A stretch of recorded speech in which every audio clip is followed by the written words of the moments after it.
Vamos começar, então. Gostaria de dar boa tarde para todos que estão aqui na sala, prestigiando mais esse seminário. E é com muita alegria que hoje eu apresento a Rosineide, e o seminário dela para o nosso programa. Vou usar uns termos da Vera, a Vera que não está aqui hoje, mas a Rose é uma prata da casa, como a Vera sempre comenta, e gosta de apresentar os nossos ex-alunos e egressos. Então, a Rose fez mestrado no nosso programa, na época que ainda não era interinstitucional, e aí depois a Rose já seguiu e fez o doutorado também com a gente, somos amigas de turma do doutorado, já na primeira turma de doutorado do PIPGES. Assim que terminou o doutorado, Rose já ingressou como professora de estatística lá na UFC, na Federal do Ceará, no campus de Russas, que é um pouco mais no interior do estado. E tem feito um trabalho multidisciplinar por lá, muito interessante, junto com o pessoal da engenharia de software, junto com a engenharia civil, e tem trabalhado muito com modelos de mistura, modelos mistos, principalmente com a estimação bayesiana desses modelos. Então, obrigada, Rose, por aceitar o nosso convite de apresentar esse seminário. E hoje a Rose vai falar sobre agrupamentos de ondas ultrassônicas, né, através do tempo de propagação, utilizando uma metodologia hierárquica semiparamétrica polinomial. Muito obrigada, Rose, a palavra é sua. Obrigada, Daiane, pelo convite, para mim é um prazer estar aqui. Então, vamos lá, né? Esse trabalho a gente desenvolveu aí em parceria com a professora Daiane mesmo, professor Ezequiel, aqui do campus de Russas, e também com a participação de um estudante, né, da engenharia civil, conforme a Daiane falou. Bom, então, a gente vai, como a Daiane já colocou muito bem aí, né, um trabalho multidisciplinar. A gente vai começar aqui, então, com uma motivação, mas antes eu gostaria de saber, Daiane, se o som tá bom aí, tá chegando direitinho, né, só para eu continuar. Acho que tá tudo certo, Rose, tudo certinho. Joia. Qualquer coisa eu intercedo aí, mas acho que tá funcionando tudo bem. Muito bem, obrigada. Bom, então a gente começa com a motivação do nosso trabalho e depois vamos falar, né, do modelo semiparamétrico hierárquico polinomial e vamos falar um pouco da estimação desse modelo, que é a abordagem bayesiana, falar só um pouquinho da aplicação a dados simulados, mais uma recuperaçãozinha de parâmetro mesmo, e vamos falar da aplicação desse modelo, desse método, né, em dados de tempo de propagação da onda ultrassônica em paredes de alvenaria, que seria uma aplicação lá, né, na engenharia civil. E finalizar aí com as considerações. Para falar da nossa motivação, vamos começar falando, né, do monitoramento da saúde estrutural. O que seria esse monitoramento da saúde estrutural? Então, ele é o processo, né, de implementação de estratégia para a identificação de defeito, danos, né, em estruturas, seja de metal, de alvenaria, né, do que seja.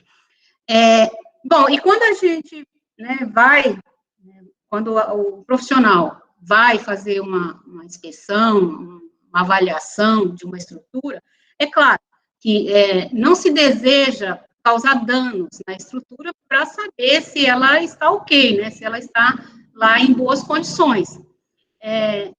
E na engenharia civil não é diferente, aqui o nosso foco, então, estruturas, né, de alvenaria, é o monitoramento de estruturas de alvenaria, e nesse campo, nesse meio, né, se destaca muito como método não destrutivo, né, de avaliação, esse NDI, o uso da velocidade de ondas ultrassônicas, né, percorrendo o interior dessas estruturas.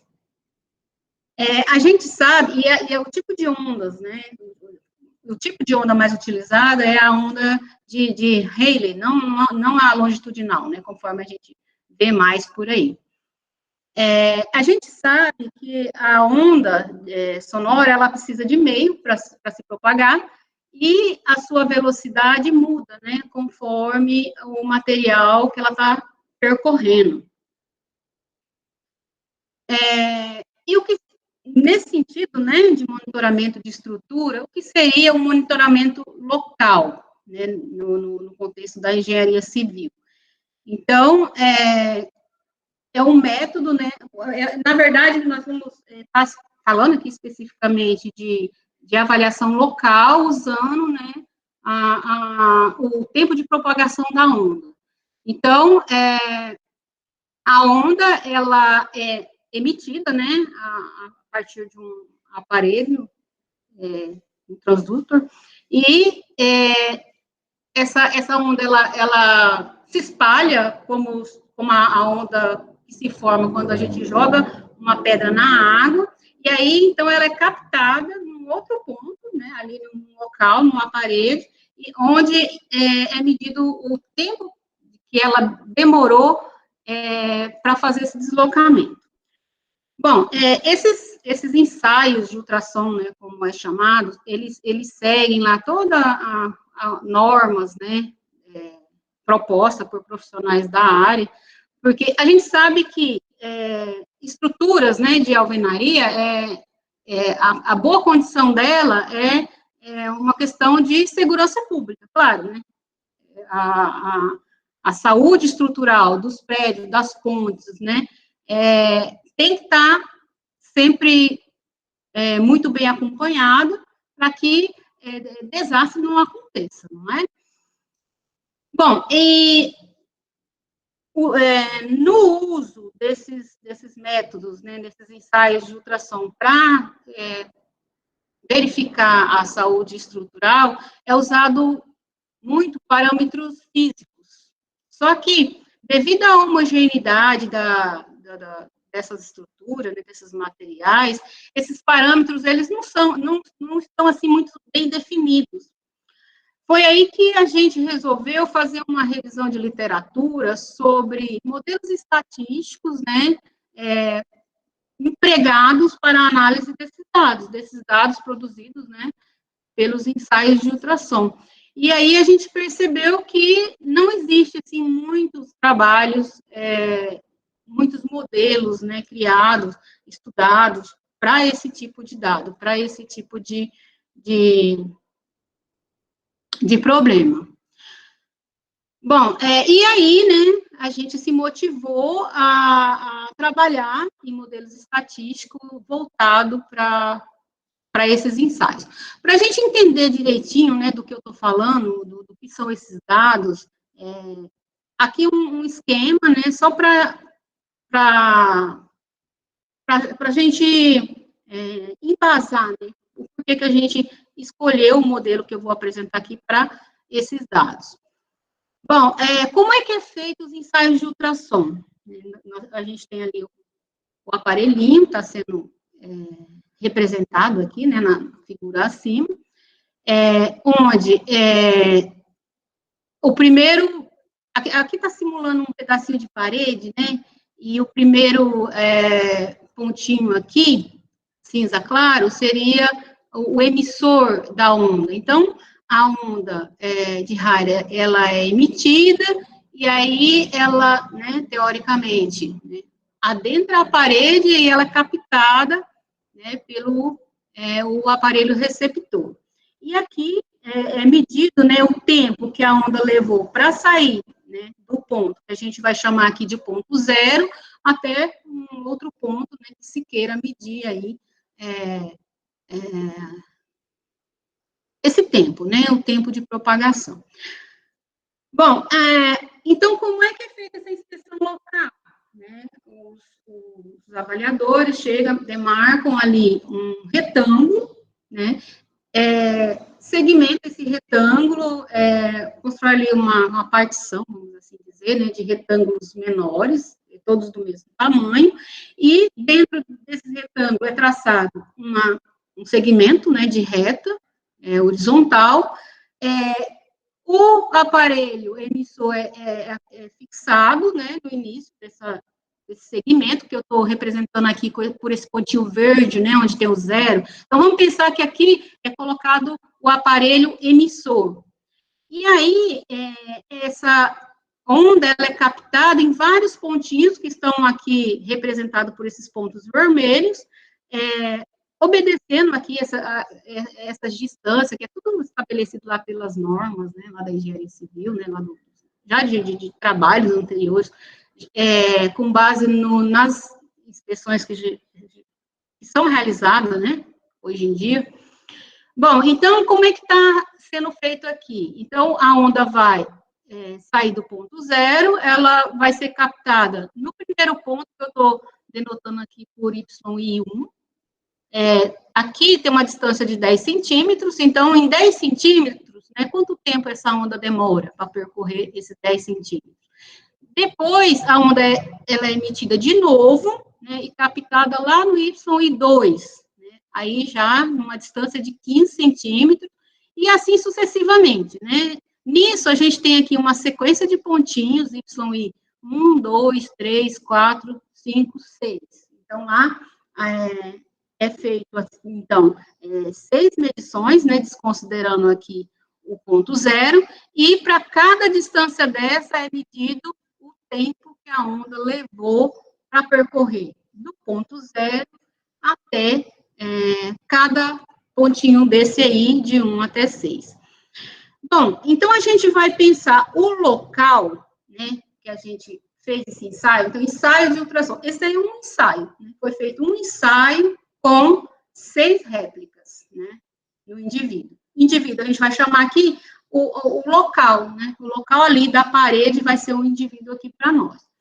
Então, coletando aí, né, essas 6 replicações em vários locais, em vários indivíduos, a gente pode plotar as curvas, né, as curvas que representam os tempos que a onda demora para se deslocar do ponto 0 até cada pontinho ali. Bom, vamos pensar assim, se o material, né, lembrando que aqui a onda está percorrendo, né, teoricamente, o interior ali da parede. Vamos pensar que essa parede fosse de um material homogêneo. Então, a gente, claro, à medida que a distância aumenta, né, aumenta o tempo para a onda chegar lá nos próximos pontinhos. E nisso, se houvesse a homogeneidade, então, esse relacionamento da distância e do tempo de propagação, ele seria linear, não é? Ocorre que, claro, paredes de alvenaria, elas não são homogêneas, né? Elas são heterogêneas. E nisso, a gente tem essas curvas, né, representadas aqui no gráfico do lado direito, que, claro, é crescente, né? Porque o tempo fica mais demorado à medida que fica mais longe. Mas aqui não é um comportamento, assim, linear, né? Não é muito linear. Bom, então, se a gente pensar os locais como sendo indivíduo, né, e as medições como sendo réplicas do mesmo indivíduo, qual é o modelo, então, que a gente pensaria logo de saída, assim, né, para analisar esses dados? A gente poderia pensar num modelo misto, não é? Modelo misto, que é um modelo para essa estrutura de dados, ou seja, dados, né, com replicações em cada unidade amostral. Bom, então, seguindo essa ideia, né, essa motivação nossa, então vamos pensar nisso, vamos pensar como é que seria um modelo misto, né, para a gente estudar o comportamento desses tempos de propagação, porque quanto mais próximo do linear, mais homogêneo, mais distante, é porque existiu ali uma heterogeneidade que a onda mudou ali o seu tempo, mudou o seu modo, né, de se propagar. Então, vamos aqui considerar um vetor, né, y, onde a gente tem aqui os vetorzinhos de replicações, né, conforme eu mostrei lá na figura. Então, a gente vai ter aqui vetores, né, de Y1 até YM, então a gente vai considerar que tem ali M indivíduos, na parede seria M locais ali medido, né, e aí cada Y desse, cada vetorzinho YI vai ter NI replicações. No nosso caso ali, esse NI, ele era igual para todos, né, eram dados balanceados, mas aqui pode ser diferente, né, a gente pode ter dados desbalanceados. Bom, e aí a gente vai escrever, né, cada replicação dessa, né, cada YIR, como sendo um vetorzinho de variáveis explicativa, vezes um lambda. Esse lambda, ele representa o efeito fixo do modelo, que é comum, né, a todos os indivíduos, mais um ZIR, e esse ZIR é um outro vetorzinho, né, de variáveis explicativas, mas considerando aqui um DI, que é um efeito aleatório, ou o efeito de cada indivíduo, né, no modelo, no nosso caso, cada local da parede. Mais um erro, né, um erro aleatório. Bom, então, quais são, considerando aí, né, que a gente tenha um modelo misto para esses dados, quais são as suposições, né, que são propostas lá pelos autores, né, Laird e Ware, e comumente usado. A gente considera que esses efeitos aleatórios, né, essas variáveis não observadas, segue uma normal multivariada com vetor de média 0 e uma matriz de variâncias e covariâncias desconhecida, né, que a gente estima, e os erros, né, o erro para cada replicação, ele segue uma normal com média 0 e variância sigma 2. Aqui, a gente não vai seguir essa linha, né, esses pressupostos. Aqui, a gente vai considerar que esses efeitos aleatórios, eles seguem, não uma normal, né, direto lá, mas sim uma G, uma função, né, e essa função G, ela vai seguir um processo de Dirichlet. Então, o que a gente tem aqui, ó? A primeira linha, nós temos aqui o nosso modelo hierárquico, né, e na primeira linha tal qual lá o modelo misto, e o que muda? Muda só essa suposição aí para os efeitos aleatórios. Bom, mas como é que é brevemente, né? Nós não temos muito tempo, mas o que seria esse processo de Dirichlet? Bom, essas variáveis, esses BIs, né? Elas assumem valores num espaço. Então, vamos pensar assim, que uma partição desse espaço, e essa G é uma função tal que, para qualquer partição que eu pense do espaço, né, onde meus BIs assumem valor, essa G aplicada nessa partição, ela vai seguir uma distribuição de Dirichlet. Ou seja, quando você aplica a G na partição, ela é um conjunto de valores de probabilidade. E nesse contexto, né, essa G, ela é uma discreta, né, aplicada aí na partição, tá? Bom, quem tiver curiosidade para saber um pouquinho mais do processo de Dirichlet, eu tento passar uma ideia simplificada na minha dissertação de mestrado, aí na UFSCar. Enfim, eu tento pôr aí essa ideia, mas que aqui a gente não consegue falar muito. Bom, tendo aquele modelo lá, né, tendo isso, o que a gente vai fazer? Qual que é o nosso interesse, né? Vamos pensar aqui. A gente vai usar uma metodologia bayesiana, né, para estimar os parâmetros do nosso modelo hierárquico, hierárquico. Então, a gente já pode pensar, eu quero simular valores desses efeitos aleatórios. E esses efeitos aleatórios, né, seguem uma G e a G segue o processo.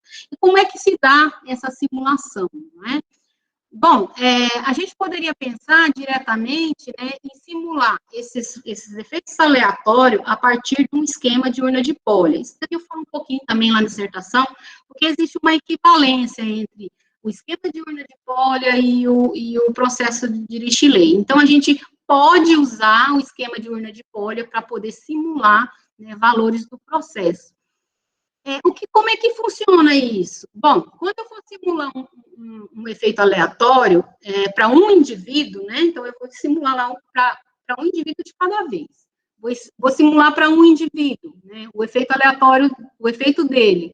Então, esse efeito, ele pode ser um efeito novo, ou ele pode assumir algum outro efeito que já existe. Vamos supor que eu estou simulando o B1, né? Que é o indivíduo 1. Se esse B1 for igual ao B2 ou qualquer um dos Bs, né? Então ele vai ser simplesmente replicado ali aquele valor. Aí vamos supor que eu replique, né? Lá o valor do 5. O B1 é igual ao B5, né? E aí, o que eu tenho? O indivíduo 1, o local 1 e o local 5, o indivíduo 1 e o indivíduo 5, eles têm o mesmo efeito aleatório. Então, a gente pode pensar, então, em um outro grupo. Perceba que a gente já tem um grupo, né? Um grupo de replicações, são aquelas replicações no mesmo indivíduo. Agora, eu vou ter um grupo de indivíduos. Então, se eu tenho o indivíduo 1 e o 5 com o mesmo efeito, então, eles são similares. Na parede, eu poderia dizer, né, esse pedaço aqui está igual a esse, né, nesse sentido, né, de tempo de propagação da onda. Então, conforme a gente vai simulando esse processo, a gente vai ficando lá com uma sequência, né, de efeitos aleatórios, que algum deles, né, são similares, são idênticos, porque sempre ele vai poder replicar um ou ser gerado um novo, né? E aí você aumenta o número de grupos, vamos assim dizer, né? Se você tem os B só de 2 tipos, você tem 2 grupos, 3 tipos, 3 grupos. E aí você pode ter quantos grupos, né? M grupos, né? Onde cada um é diferente lá do outro. Bom, então a gente pode pensar que nesse B estrela, quem que é esse B estrela, então? São os Bs, os efeitos dos indivíduos, que não têm únicos, né? Sem as replicações, excluída os idênticos, vamos assim dizer. Então, a gente vai ter uma sequência ali de Bs, estrela, que são os Bs mais diferentes, né? De 1 até K maiúsculo, onde esse K pode ser menor ou igual ao total de indivíduos que é N, não é?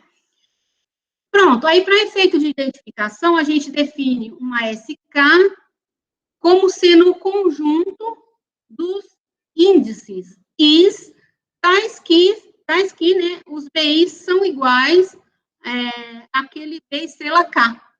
Então, a gente pega ali o meu B estrela K e vê lá quem são os iguais a ele, né, e agrupa ali, temos um grupinho.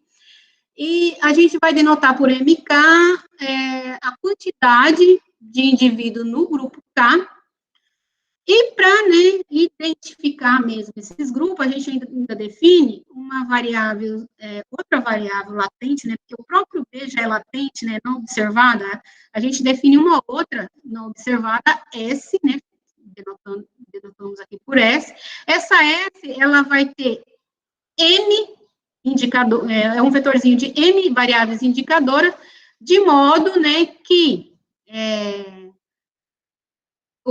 cada SI vai assumir o valor K sempre que o I pertencer ao grupinho lá SK. Então, vamos supor, né, que nós estamos com o grupo 1, né? Então, K igual a 1. Todos os Is que estão no S1 vai levar, né, o índice 1. E aí a gente vai conseguir identificar os grupos, tá certo? Bom, aí colocando, né, incluindo aí mais essa variável no nosso modelo, essa variável latente, a gente consegue reescrever aquele modelo hierárquico, né, do processo de uma forma mais simplificada. Então, a primeira linha do modelo hierárquico continua igual, só a do modelo misto, só que aqui a gente tem a suposição que a gente conhece, né, o grupo já, né, porque é condicionado, né, então, dado que eu já sei, né, que a minha replicaçãozinha, ela pertence lá ao grupo K, né, então, eu vou ter aqui a minha replicação seguindo uma normal multivariada, com a variância sigma 2, tal qual é lá no modelo misto.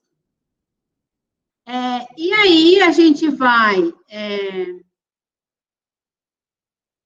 ter, né, cada B estrela K, agora a gente já não está mais no vetor com os M, a gente só está sem réplicas, né? A gente vai ter que esses Bs, ele vai seguir uma distribuição G0.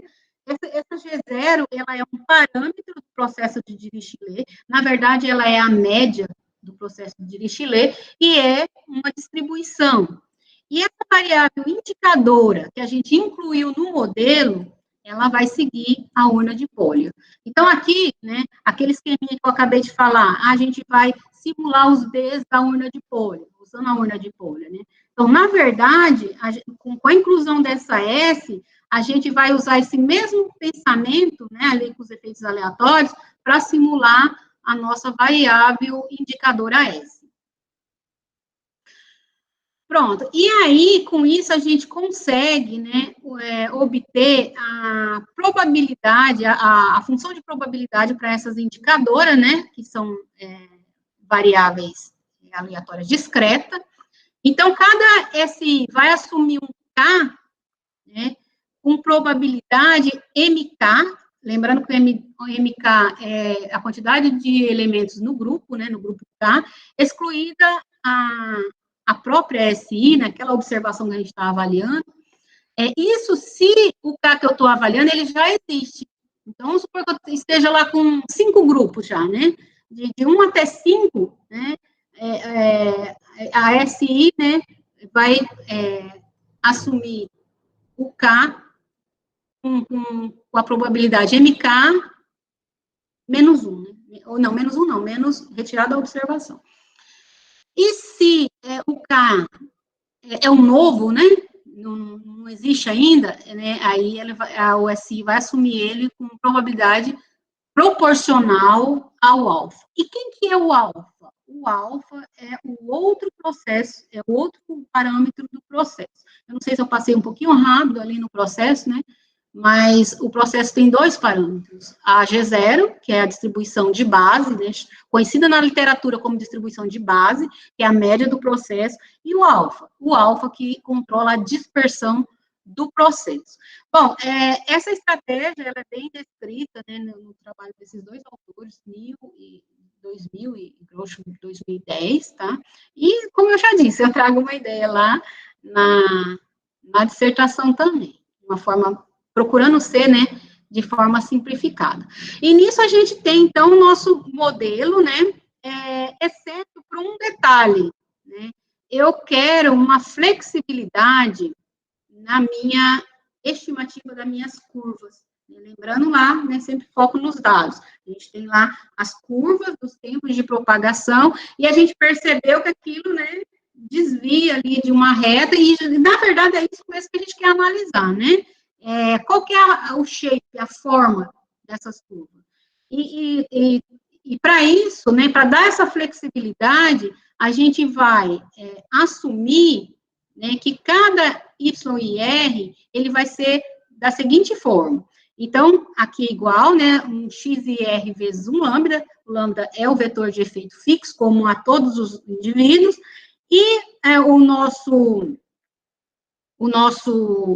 vetorzinho Z e R, ele vai conter as distâncias, né, que a onda percorre. Aqui, nós vamos considerar essas distâncias como sendo, não só a distância, né, nós vamos considerar a distância ao quadrado e a distância ao cubo. Então, o que a gente está fazendo? Ao invés de a gente considerar que cada indivíduo, né, tem o comportamento dele com o deslocamento ali é uma reta, a gente vai considerar que seja um polinômio de terceiro grau. E aí, a gente vai estimar os efeitos aleatórios, né, para ver o shape dessas curvinhas aí. E quando a gente usar o processo de Dirichlet, algumas curvinhas, né, vão estar juntas ali em um mesmo grupo pela sua forma, pelo seu shape. Então, essa é a ideia, tá certo? Então, aqui a gente adota, então, um polinômio de grau 3 para descrever o comportamento, né, do tempo de propagação dos tempos, né, de propagação da onda na parede, em função do deslocamento. Bom, e agora o que a gente vai fazer? Usar metodologia bayesiana para estimar todos os parâmetros, né? As distribuições a priori, que a gente... Primeiro, a G0, né? A G0, lembrando que ela é uma média do processo. Então, ela é uma distribuição, a gente tem que adotar a priori, a gente tem que adotar alguma distribuição, né, para essa G0. Aqui a gente adota uma normal, que é variada, com uma média, vetor de média beta, representado ali por beta, e uma matriz de variâncias e covariâncias representada por D, desconhecida. E aí, nós vamos atribuir, né, hiperpriores ali para esses parâmetros. Para o beta, a gente vai assumir priori constante, e para a matriz de variâncias e covariâncias, uma inversa Wishart. Que é usual também em modelo misto, né, essa inversa Wishart. Para o alfa, a gente vai assumir uma distribuição gama, a priori, e para o vetor de efeitos fixo, que é o lambda, né, constante também, e para o parâmetro de precisão, o φ, que é o inverso do sigma 2, que é a variância dos erros, a gente vai assumir uma gama a priori. Então, essas são as nossas priores, né, para o modelo bayesiano. Tendo as priores, a gente consegue, então, usar a função de verossimilhança condicional, né, também, eu estou sempre usando o modelo misto, viu? Conforme é feito no modelo misto, a função de verossimilhança condicionada aos efeitos aleatórios. Então, combinada ela com as priores para os parâmetros, a gente consegue obter as condicionais completas a posteriori, porque a ideia é a gente ter as posteriores para cada parâmetro e depois usar o git sample para gerar valores de cada um deles e com essas amostras, né, da distribuição conjunta a posteriori, obter estimativa usando o estimador de Bayes apropriado, média, moda, o que seja, né?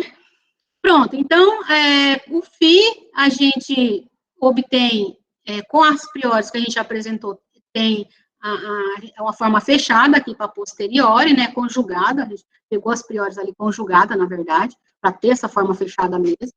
Aí a gente assumiu o gama a priori, temos a gama aqui a posteriori também. Para os efeitos fixos, a gente tem aqui como posteriori a normal P variada, aí não é bem uma conjugação, mas tem aqui uma forma fechada. Aqui, eu falei lá de suposição com modelo misto, né? Por que a gente tem que fazer umas suposições? É porque se a gente não fizer, a gente cai em problemas matemáticos, né? A tal da não identificabilidade do modelo. Então, para fugir da não identificabilidade, a gente tem que fazer certas suposições lá. Aqui e aqui, né, que a gente não faz aquela suposição. A recomendação é que a gente tem aqui duas matrizes, né, de variáveis explicativas.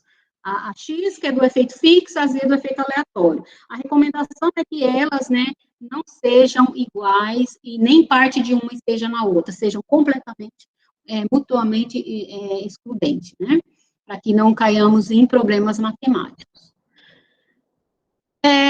Temos também, a posteriori, para os parâmetros da distribuição de base do processo, que é o vetor de média, e a matriz de variâncias e covariância. Então, temos forma fechada para elas também, né? Está aqui. E essas contas, está tudo em materiais suplementares, né? Caso alguém tenha curiosidade, né? Está tudo como suplementar do artigo. Para os parâmetros locais, né, que a gente, relacionado aqui aos efeitos aleatórios, então, vamos chamar aqui de Y estrela, né, os Y, tal que o SI é K, ou seja, eu estou pegando só os Y, os vetorzinhos, as curvinhas, né, pertencentes ao grupo K, juntamente com as suas explicativas, e tanto para o efeito fixo como aleatório. Aí a gente define essa Y estrela, X estrela e Z estrela. Para quê? Para derivar as posteriores para cada efeito aleatório distinto. Então, eu vou ter lá K maiúsculo efeitos aleatórios, né? Distinto, tirando os iguais. Então, cada um deles eu vou atualizar, né? Vou gerar a partir dessa posteriori aqui, tá? E a gente tem também, né, a posteriori para as nossas indicadoras, que também tem que ser atualizadas, né? Aí a gente tem aqui a posteriori, então a gente vai, cada SI vai assumir o K com probabilidades proporcionais dada aqui por essa expressãozinha. Aqui, o que a gente observa? Não vou ficar aqui muito repassando, né, mas uma coisa importante destacar é isso daqui. A gente precisa de obter a marginal, né, da posteriori dos efeitos aleatórios para poder, né, atualizar nossas indicadoras, certo? Por isso que a conjugação, ela acaba sendo importante no modelo, para facilitar, né? Não que isso não seja contornável, mas... E a gente também usou uma estratégia para simular os valores do outro parâmetro do processo, que é o alfa, né? Porque, em geral, na literatura, esse parâmetro de dispersão, ele é assumido como sendo 1, mas alguns autores defendem que isso não traz, no sentido de querer ter ali um valor, nem ser a priori vaga, vamos assim dizer, né, entre aspas. Mas, às vezes, isso pode influenciar no modelo, assim defende alguns autores. Então, a gente usa aqui uma estratégia proposta por Escobar e West, em 1995, para poder atualizar também esse parâmetro, tá? Então, aqui é só atualização desse parâmetro também. Bom, e aí, nisso a gente tem um modelo, assim, meio rapidão, né, mas fica mais detalhes lá no artigo, né, quem tiver curiosidade. E agora a gente vai falar um pouquinho sobre os dados simulados, né, que é importante saber quais são as conclusões que a gente tirou, né, desse estudo aí. Como é que a gente simulou os dados? A gente pegou o modelo que a gente propôs aí, né, só que aqui a gente usa um polinômio de grau 2 e não de grau 3, então a gente simula, né, de 4 grupos, né, de 4 efeitos aleatórios distintos, vetorzinhos, não é? Curvinhas, utilizando valores de efeito aleatório conforme aqui no início dessa tabela. A gente adotou uma sequência de 1 até 5, né, como variável explicativa para representar lá as distâncias. A gente simulou variáveis para os efeitos fixos de uma normal e de uma uniforme, para ter aqui os coeficientes, né, da parte fixa do modelo, e a gente adotou a variância 1 para os erros. E pronto, e fizemos aqui o quê? Uma recuperação de parâmetros. O que a gente consegue observar dessa tabela? Né? Que houve uma boa recuperação dos parâmetros, e aqui, né, temos as probabilidades. Então, foi simulado curvinha do grupo 1 com probabilidade 0,2 e assim por diante. Foram simuladas 300 curvas, né, M igual a 300. Então, houve uma boa recuperação de parâmetros aí, tá? Aqui, os gráficos, né, dessas curvinhas simuladas, e a gente tem cada cor um grupo. Então, são 4 grupos.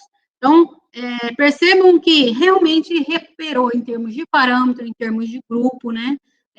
O modelo identificou certinho as curvinhas, exceto para esses 2 gráficos da parte superior.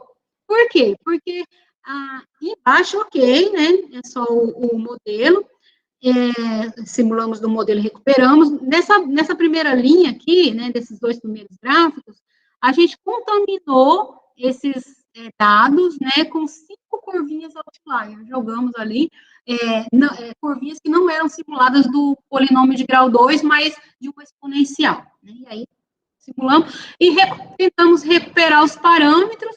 E o que a gente observou? Que o modelo destacou 4 desses 5 outliers, né, que foram jogados ali nos dados simulados. Aqui a gente vê a frequência relativa, né, de acertos, vamos assim dizer, né. Então, a gente tem aqui os valores, os grupos verdadeiros, de 1 até 4, e aqui a gente tem os grupos estimados. Então, ó, na diagonal a gente vai ter, então, os acertos, né? Então, grupo 1, 92% de acerto, grupo 2, 97% de acerto, só que lembrando que aqui, na primeira, é dados contaminados.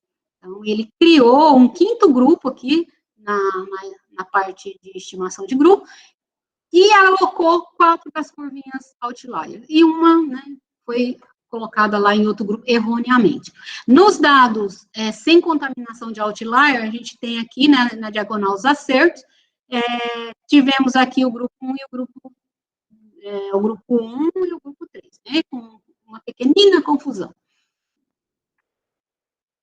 Pronto, e com isso, a gente tirou a seguinte conclusão: esse modelo, ele parece, né, captar ali os outliers. Agora, a gente vai ver como é que o modelo funciona nos dados experimentais, né, que são aqueles, né, da engenharia civil.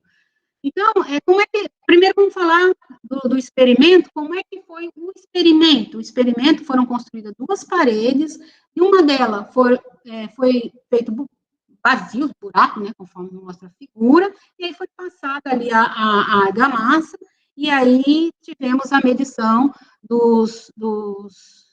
das réplicas, conforme eu já expliquei lá atrás. Então, ó, esse aqui é o esquema, né, que eu já falei, demarcaram tudo direitinho, tracejaram, captaram, e aí a gente teve o conjunto de dados, tá? Pronto, então foram ensaiadas 231 curvas, tá? E aí a gente observou numa exploração, que é o seguinte: nós temos lá 0. 0 representa, no gráfico da direita, tá? As curvas que não passavam ali, dos dados, né, que foram captados, onde não tinha vazios, onde não tinha aqueles buracos, né? O 1 tinha o vazio na trajetória, e o 5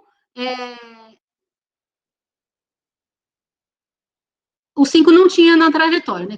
No 5 não, o 2, aqui. Pronto. Então, o que a gente percebeu, né? Aqui, que houve... aí a gente pegou... Claro que aqui a gente sabia, né? A quem pertencia... nós já tínhamos os grupos ali, né? A gente só suavizou para ver se havia diferença. E a gente percebe, né? Que a curvinha em azul, ela vai aqui mais rápida. E o 0... Aqui eu estou com uma pequena indecisão aqui.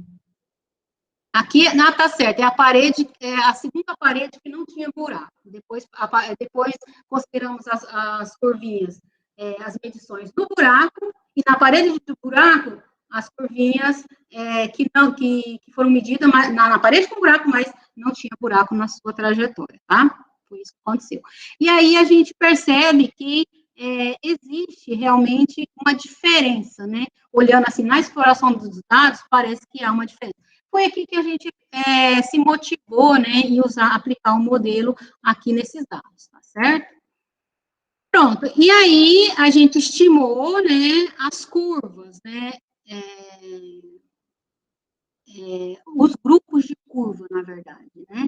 E aqui no gráfico à direita, temos os perfis estimados, representando os grupos criados. Foram, ao todo eu não coloquei aqui, foram 19 grupos criados, tá? A gente consegue perceber aqui 2 maiores, né, aqui no primeiro gráfico. Aqui no segundo gráfico é só os dados sem suavização, né, para a gente ter uma ideia. Então, foi criado um grupo aqui embaixo, outro pelo meio, e aí por aí foi. Um gráfico interessante é esse gráfico de barras, né? A gente percebe, sim, que não separou muito, tá? Não separou muito, não. Fez aquela confusão, mas a gente percebe que aqui, 2 tipos de curva, né, ficaram mais juntas, que eram as curvas sem buraco, né, na sua trajetória, não, na parede sem buraco, na verdade, e com buraco na sua trajetória. Isso causou muita estranheza ao pessoal da engenharia civil. Por quê? Porque essa onda, ela tende a se deslocar mais devagar no vazio, tá certo? Então, o que era esperado? Que a onda, né, ao percorrer, adentrar o vazio, passar pelo ar e ser capturada do outro lado, era esperado que ela demorasse muito mais. Mas não, foi o contrário. Ela foi mais rápida. Passou rápido. Aí causou estranheza, né? Mas como assim passou mais rápido pelo ar? Isso contradiz as leis da física. Aí foi onde surgiu a desconfiança. A onda, ela não está adentrando a parede. Ela está indo direto, ela está indo direto pela argamassa.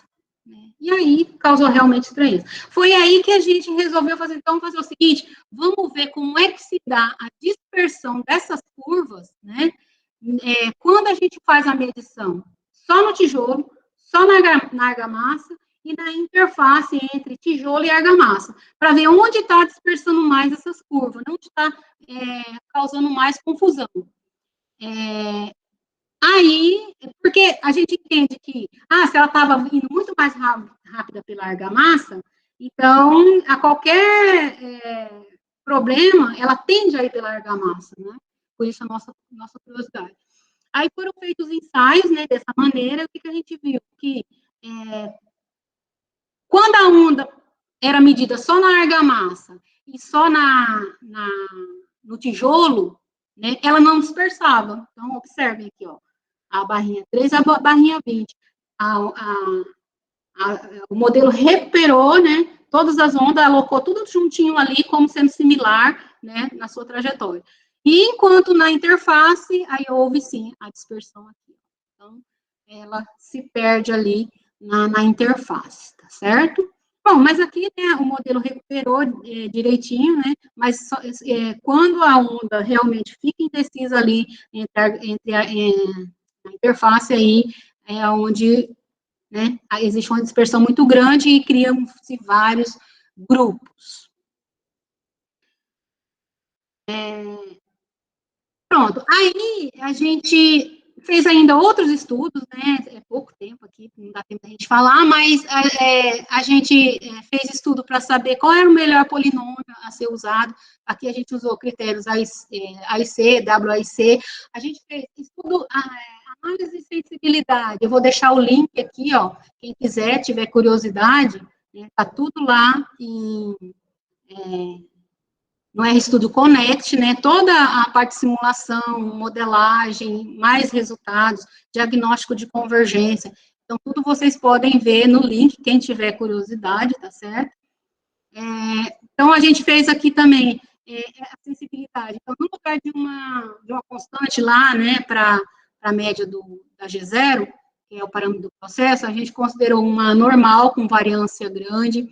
A gente considerou uma decomposição de Cholesky na matriz de variâncias e covariância né, parâmetro do processo, Priori de Jeffreys para a precisão lá dos erros, né, tudo isso, né, está disponibilizado em RStudio Connect. No GitHub, a gente tem os dados experimentais, né, quem tiver curiosidade também. Aqui vale ressaltar, né, a atuação do laboratório de LAREB, né, na realização do experimento, enfim, né, toda a análise do que está acontecendo, e né, mais detalhes sobre tudo isso vocês podem ver no artigo completo, né, quem tiver curiosidade.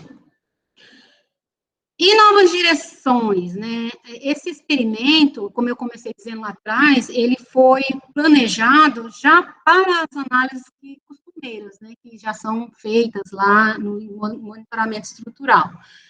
Não foi um experimento, exceto esse último, né? Que a gente teve lá, curiosidade, não foi um experimento pensado para esse modelo. Então, o próprio desenho do experimento poderia ser, né, repensado para o uso de um modelo estatístico, probabilístico. Um processo gaussiano poderia ser usado em vez de um polinômio de Del3. Isso daria ainda mais flexibilidade, né, para a dispersão das curvas, né, para ver realmente quais são similares. E o processo de Dirichlet também pode ser colocado na parte de efeitos fixos, né, para poder identificar misturas ali nos efeitos fixos, também é uma boa de se testar aqui, né, em vez de colocar o processo nos efeitos aleatórios. Mantém os efeitos aleatórios conforme, né, modelo misto e coloca o processo nos efeitos fixos, também é uma coisa legal de ser testada. E aí, né, quero agradecer ao laboratório LAREB por disponibilizar os dados e tudo, e todo, né, o empenho em tirar conclusões. Aqui umas fotos, né, eu adoro ver os alunos nossos em campo, então tá aí o pessoal trabalhando, né, os alunos saindo a campo mesmo, realizando inspeção de estrutura. Na primeira foto, o coordenador do laboratório, do LAREB, em frente a uma casa, na ocasião, né, a casa aqui onde mora José de Alencar. Ele fez lá a inspeção dessa casa, foi muito bacana. Quero agradecer a todos vocês, né, pela paciência, pela atenção. Foi um pouco rápido aqui, né, o modelo ele é bem cheio, né, mas a gente tem um tempinho ainda para dúvidas, e o acolhimento, né, do PIPGEST, obrigada também à professora Daiane pelo convite. E é isso. Muito obrigada, Rose, pela apresentação. Corri um pouquinho aqui, mas deu certo. Não, mas cumpriu certinho o tempo, 50 minutos de apresentação. Foi direitinho para a gente não se alongar muito. A gente abre, então, agora para dúvidas, para questões. Quem tiver alguma pergunta, é só abrir o áudio, né? Falar